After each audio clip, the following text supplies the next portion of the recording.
Bonjour à tous et bienvenue dans Fragile. Fragile qui se fait lien en cette période inédite de confinement avec le témoignage de personnes qui vivent actuellement le confinement à Porquerolles. Kéren et Xavier ont ouvert leur commerce sur l'île il y a 1 an. Ils vivent avec leur petite fille de 3 ans sur un bateau. Ils nous partagent leur inquiétude pour l'avenir et leur sentiment de frustration face à la situation qui contraste avec la douceur du confinement sur l'île. Kéren nous explique ce que lui apporte la pratique quotidienne du yoga, à quoi ressemble la vie au port en ce moment et le quotidien actuellement avec une petite fille de 3 ans. Donc bonjour Kéren et Xavier. Pour commencer, comment vous vous sentez globalement en ce 25e jour de confinement ? 25e jour. Déjà, on commence par 25e et c'est quelque chose qui pose problème. J'aurais aimé que ce soit 15 plutôt. Le confinement dans l'ensemble, c'est pas extrêmement désagréable. Il faut reconnaître que on a la chance qu'il fasse beau. Si c'était pas la question de ce qu'on perd en ne travaillant pas, on se poserait pas de questions en réalité. Parce qu'on est en famille, on a le temps de profiter. Maintenant, le confinement, c'est problématique parce que ça nous empêche de travailler. Et je pense que tous les commerçants de l'île ont ce problème-là. On a une saison qui est limitée dans le temps, donc on peut pas se permettre de perdre 3 mois. Vu la stratégie du gouvernement, je pense qu'on va y rester longtemps. Et c'est ça qui me pose problème. Donc je voudrais profiter de la tribune pour critiquer un petit peu ce confinement. Dire que ça aurait dû être un mouvement tactique dans une stratégie globale. Et c'est pas le cas. Je comprends pas la stratégie. Voilà. Je pense qu'à cette allure-là, on n'en sortira pas. Et c'est tout ce qui me pose problème. À part ça, c'est assez agréable d'être confiné à Porquerolles. Bon, donc Xavier, c'est plutôt un sentiment de colère ou d'incompréhension que j'entends ? Non, c'est un sentiment de frustration. Parce que en réalité, je comprends très bien la nécessité du confinement. Le fait qu'il ait fallu bloquer les gens 15 jours pour que on ralentisse la propagation du virus. Seulement, il faut bien comprendre que c'est un outil pour ralentir la propagation du virus. Ça va rien arrêter du tout. Donc s'il n'y a pas quelque chose qui est fait en parallèle du confinement pour nous sortir de cette situation, on n'en sortira pas. Vraisemblablement, ça va traîner en longueur. Et le problème, c'est que ça met en danger beaucoup de gens. Au-delà de la maladie, ça met en danger nos commerces et notre moyen de gagner notre vie. Voilà. Donc je comprends très bien pourquoi ils l'ont fait. Ce que je comprends pas, c'est pourquoi dès le premier jour de confinement, ils n'ont pas engagé des mesures qui nous auraient permis d'en sortir rapidement. La preuve, c'est qu'il y a d'autres pays en Europe qui vont en sortir très bientôt. Donc c'est qu'il y a quelque chose qui a été loupé. Et c'est ça qui est frustrant en fait. C'est que chaque jour se lever et se dire il fait beau, on profite pour l'instant, mais de quoi sera fait demain ? Vu qu'on peut pas entamer notre saison. Et Kéren, de ton côté, tu te trouves dans quel état d'esprit ? Le même que Xavier ? À peu près le même que Xavier, avec des hauts et des bas. Des jours où je me dis bon, on va trouver des solutions et ça va aller, et même si on est confiné encore 1 mois, et même peut-être c'est nécessaire. Et puis il y a des jours où non, pas du tout, je suis en colère. Et en fait, notre difficulté, elle est plus mentale que physique. Je sais qu'il y a plein de gens qui ont du mal parce qu'ils sortent pas. Nous, on a plus de mal parce qu'en fait, cette situation, elle étouffe notre cerveau. On lit beaucoup, on s'intéresse beaucoup au sujet, on est très, très, très curieux et on lit énormément d'avis sur des choses qu'on pense et aussi des gens qui pensent pas comme nous. Ce qui est difficile, c'est que on a vraiment l'impression qu'on nous a confisqué notre parole de citoyen en fait. On a l'impression que tout se fait dans les hautes sphères et que nous, petits citoyens, on doit rester confinés et surtout se taire, et c'est un peu difficile à vivre. Vous vous sentez un peu minoritaire ou pas dans cette façon de penser, tous les deux ? On se sent totalement minoritaire, ouais. Totalement minoritaire. On a l'impression que la peur, en fait, a gagné un peu les esprits. En fait, on est totalement focalisé sur ce virus qu'il faut pas minimiser. Non, on n'est pas en train de dire que c'est pas grave ce qui se passe, qu'il faut pas s'en occuper ou que il faut sortir. On n'est pas en train de dire ça, mais on est en train de dire que en fait, et les médias et le gouvernement et en fait cette espèce de mouvance fait que on est dans une peur qui nous anesthésie en fait en quelque sorte, et du coup on a du mal à réfléchir à d'autres alternatives en fait. Ok, alors on est confiné, ok, c'est dangereux, vraisemblablement il n'y a pas un vrai plan parce qu'on nous présente rien jusqu'à maintenant. On n'a pas vu un plan clair du gouvernement.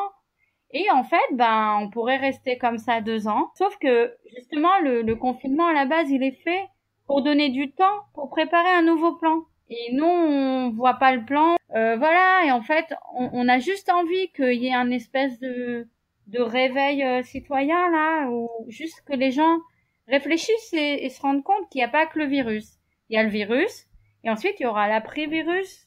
Il y a la situation économique qui va être très, très grave.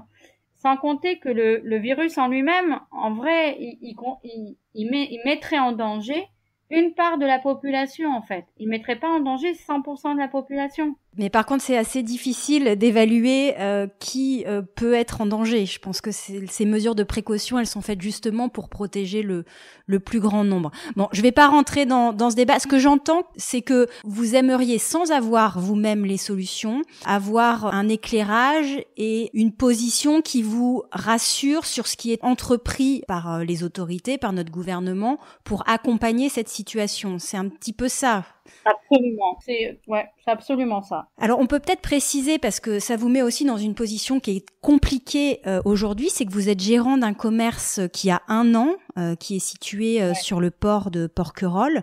Comment, concrètement, vous essayez de faire face à la situation ? Concrètement, on a très peu de recours. Nous, on a un gros crédit, j'imagine, comme pas mal de commerces sur l'île, on n'est pas les seuls. Concrètement, on a décalé le crédit de 6 mois parce que c'est ce qui nous a été accordé. Mais en fait, tant qu'on a l'interdiction d'ouvrir, on ne peut rien vendre et donc on ne peut accumuler rien du tout pour pouvoir payer ce crédit, même dans 6 mois en fait. Notre problème, il est décalé à septembre. On est ouvert que 6 mois puisqu'on a une boutique saisonnière, mais on doit payer toute l'année. Ça ne fait que reculer l'échéance en fait. Absolument, et c'est très inquiétant.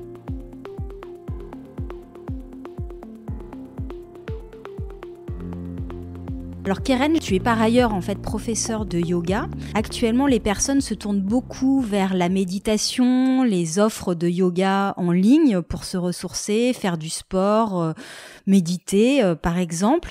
On voit beaucoup d'offres qui fleurissent aujourd'hui sur Internet. Personnellement, est-ce que toi, tu arrives encore à pratiquer le yoga au quotidien ? Alors moi, je pratique absolument le yoga au quotidien. Ça m'est indispensable. Non seulement pour mon bien-être, mais aussi parce que justement, pour pouvoir donner des cours, il faut avoir une continuité dans son activité. J'ai créé une page Facebook pour proposer des petites vidéos courtes. C'est principalement pour les porquerolais parce que c'est eux qui se sont inscrits, mais dans l'absolu, ça pourrait être ouvert à tous. Après, le média vidéo, c'est pas vraiment quelque chose que j'apprécie forcément. Là, je le fais parce que la situation me pousse mais je préfère largement le contact humain. Je pense que les gens se tournent vers le yoga parce que les gens cherchent de la sérénité, tout simplement. Je pense qu'ils cherchent des moyens d'évacuer toute cette anxiété qui est véhiculée toute la journée partout. Le yoga, c'est une des manières, et ces dernières années, c'est devenu, ça a explosé en fait le yoga. C'est ce qui vient en fait en tête en fait quand on a envie de sérénité et de calme. Et est-ce que plus largement, tu aurais un conseil à donner à des personnes aujourd'hui qui souhaitent se tourner vers la pratique du yoga et pour pas démarrer n'importe comment s'y prendre ? Ce que je peux conseiller aux gens, c'est de commencer par reprendre la respiration. Parce qu'en fait, le yoga, la base du yoga, avant toute chose, avant tout mouvement, avant quoi que ce soit qu'on souhaite faire au yoga, il faut vraiment se rendre compte que c'est un rapport à la respiration et au fait de ralentir le rythme cardiaque, de réapprendre à prendre le temps. Et finalement, là, ça se fait très certainement parce qu'on en a du temps. Donc, ça serait de prendre 10 minutes par jour ou 5 minutes, chacun avec le temps qu'il a, de mettre une musique qui nous est agréable, lente, tranquille, et juste de s'asseoir confortablement et de porter son attention sur sa respiration. Ça serait le début du début, ça serait là. Et d'arriver à supporter, ne rien faire et juste respirer. Pour certains, ce serait déjà un effort. Absolument. Mais c'est pour ça que c'est intéressant. Vous vivez, ton mari, toi et votre petite fille de 3 ans sur un bateau. Est-ce que la situation a un impact sur votre vie au quotidien? Est-ce que cette situation de confinement change les choses pour vous? Non, pas tellement. Aussi peut-être parce qu'on est à Porquerolles et que c'est un espace privilégié ici pour être confiné, franchement. Mais non, franchement, ça change rien à mon quotidien. Tu as des voisins en confinement également dans le port de Porquerolles? Oui. Vous échangez de façon lointaine sur vos bateaux respectifs. Comment ça se passe, la vie au port en ce moment? C'est drôle parce qu'il y a beaucoup de vie sur le port en ce moment. En fait, c'est marrant parce que en été aussi, il y a une vie. Mais en été, c'est une vie totalement touristique et on le sent, des gens de passage. Et là, comme les gens sont obligés de rester, en fait, ça fait une vie locale. C'est assez drôle, les gens se saluent. Tout le monde s'affaire. Vraiment, on dirait que il y a jamais eu autant de gens qui bricolent sur leur bateau. Là, c'est surprenant. Et voilà, les gens cuisinent. C'est la vie quotidienne. C'est assez agréable en fait.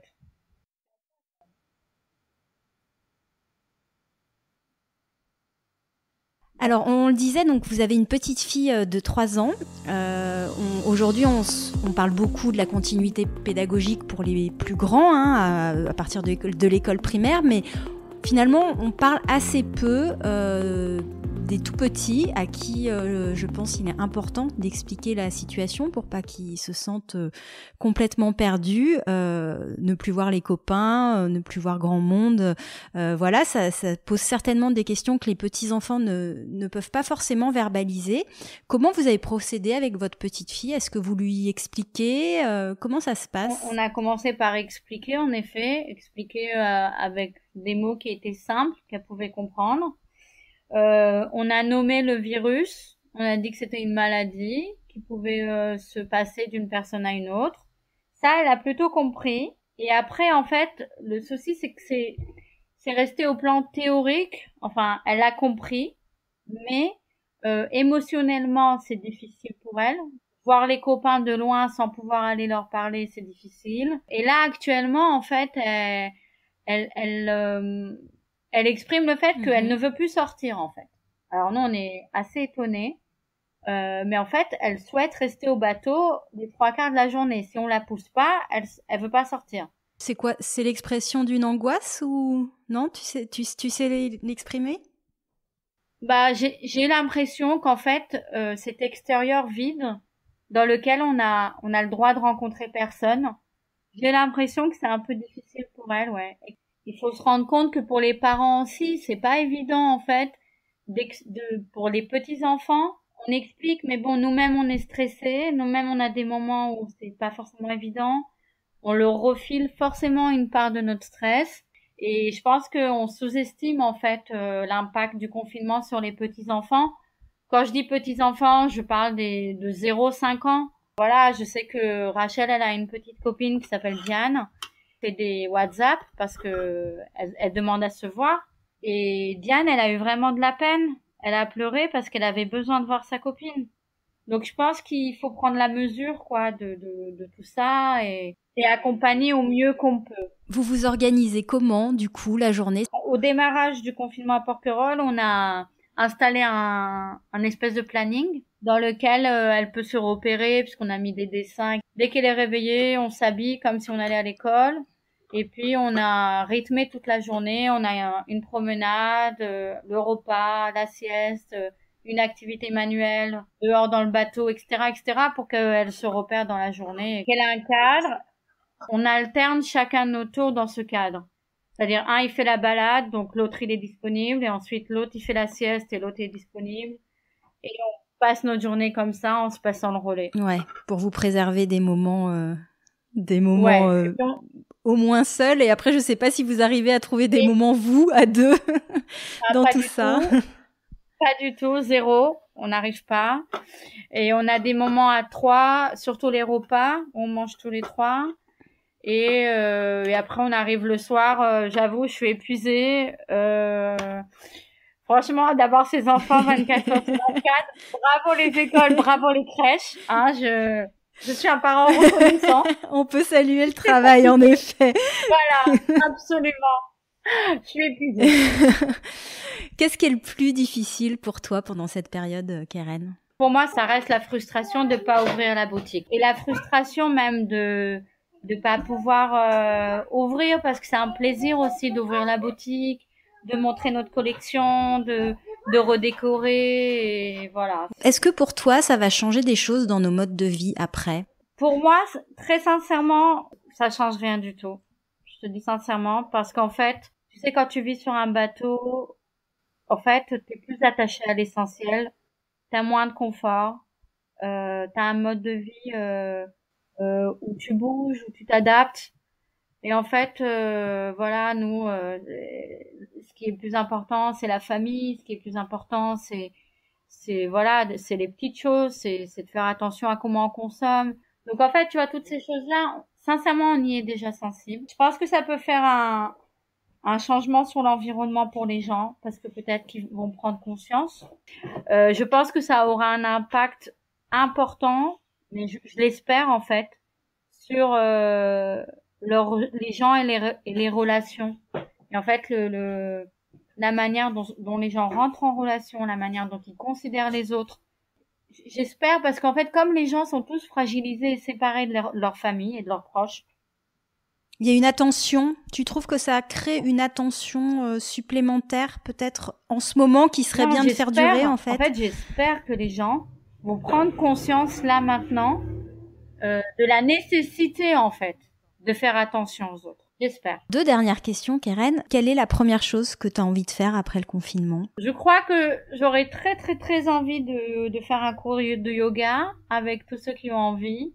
Gratuit, sympa, on partage. Voilà, sur l'île. Ça me dit bien.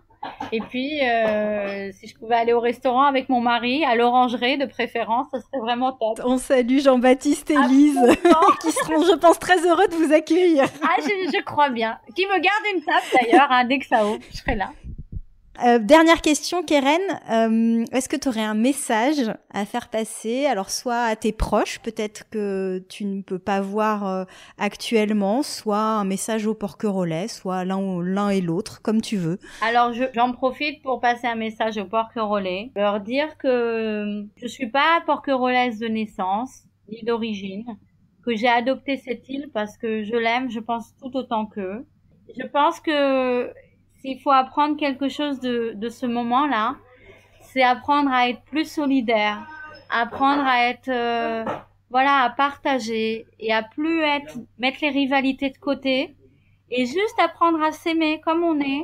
Et ça sera vraiment, vraiment très chouette. Xavier, est-ce que tu as quelque chose à ajouter pour terminer à ce que Keren a dit ? Moi, je voudrais dire à tous les gens qui écouteront ce podcast, n'ayez pas peur. Voilà, il faut pas vivre dans la peur, il faut pas se stresser. Il faut juste continuer à avoir confiance et avancer. Et puis voilà, tout va passer et tout ira bien. Écoutez, merci infiniment à tous les deux. Beaucoup de courage à vous. On pense évidemment à tous les commerçants. Merci Ingrid. Et à bientôt. À bientôt, au revoir. Merci à Keren et Xavier pour leurs témoignages sincères. Tous les témoignages de confinement à Porquerolles sont disponibles sur fragileporquerolles.com et sur toutes les plateformes de podcast. Apple Podcast, Google Podcast, Deezer et Spotify, en accès totalement gratuit. Pensez à vous y abonner pour être informé de la sortie des nouveaux épisodes. Et si le podcast vous plaît, n'hésitez pas à en parler autour de vous et à prendre 2 minutes pour laisser un avis 5 étoiles sur Apple Podcast si vous êtes sur iPhone. C'est un vrai coup de pouce pour le podcast et le top du top, c'est de laisser un petit commentaire que je prendrai beaucoup de plaisir à lire. Merci à tous et surtout, prenez soin de vous. On se retrouve très vite. À bientôt.